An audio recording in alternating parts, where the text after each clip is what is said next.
জেলা প্রশাসক কার্যালয়ের সামনে যদি এরকম পানি হয়, মানুষ যদি দুর্ভিক্ষে চলাফেরা করে, এর মতো দুঃখজনক আর কোথাও হচ্ছে না। আমরা খুব মর্মাহত।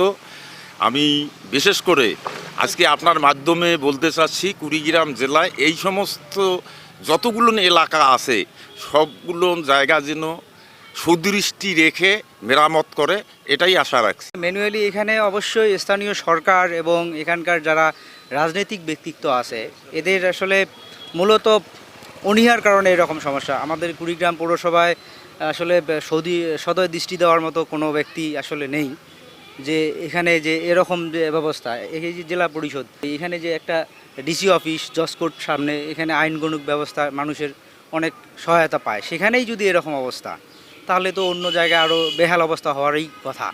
তা আমি অবশ্যই বলবো যে এখানকার স্থানীয় সরকার বা এখানকার যে রাজনৈতিক ব্যক্তিত্ব আছে তাদেরকে আমি রিকোয়েস্ট করব যে অবশ্যই যেন এটাকে খুব দ্রুত নিষ্কাশন করা হয়, খুব ভালো ব্যবস্থা করা হয়। মাত্র একটি ফোন করে দেশব্যাপী হোম ডেলিভারি দিচ্ছে উমেরা এলপিজি।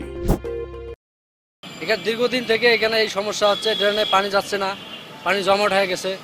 এখানে পানিটা যাওয়ার মতো ক্লিয়ার করলে, রাস্তা ক্লিয়ার করলে এখানে কোনো পানি জমা থাকবে না। তাই এই জন্যে পৌরসভাকে বলা হচ্ছে যে এখানে ড্রেনের কাজটা খুব যেন দ্রুত করে, পানি যেন এখানে জমা থাকে না।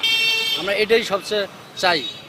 আমরা এই জলাবদ্ধতার ভয়াবহতা এবং এটি নিয়ে যে মানুষজন দুর্ভোগ পোহাচ্ছে সেই বিষয়টি অনুধাবন করেছে সবাই, এবং পৌরসভা সহ এখানে যেহেতু টেকনিক্যাল নলেজও প্রয়োজন, আমরা ইঞ্জিনিয়ারিং ডিপার্টমেন্ট, জনপ্রতিনিধি এবং স্থানীয় গণ্যমান্য ব্যক্তি, সাংবাদিক যারা আছেন সকলকে নিয়ে একটা কমিটি করার সিদ্ধান্ত নিয়েছি, যাতে এই পানিটি স্থায়ীভাবে কোথাও নামার ব্যবস্থা করা যায় এবং সেটি যেন সামনে যেন এই জলাবদ্ধতা সৃষ্টি না হয়, সেটার প্রেক্ষিতে আমরা পরবর্তী প্রয়োজনীয় ব্যবস্থা গ্রহণ করি।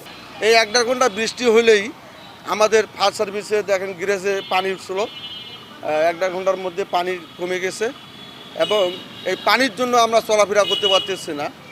আমরা খুব করুণ অবস্থায় আছি এবং খাওয়া দাওয়া বিভিন্ন রকমের যাওয়া আসা, আমাদের দোকানপাটে যাব যে করবো, তার মধ্যে দেখেন আপনারা দেখতেছেন পানি খুঁজে আমরা যাতায়াত করতেছি।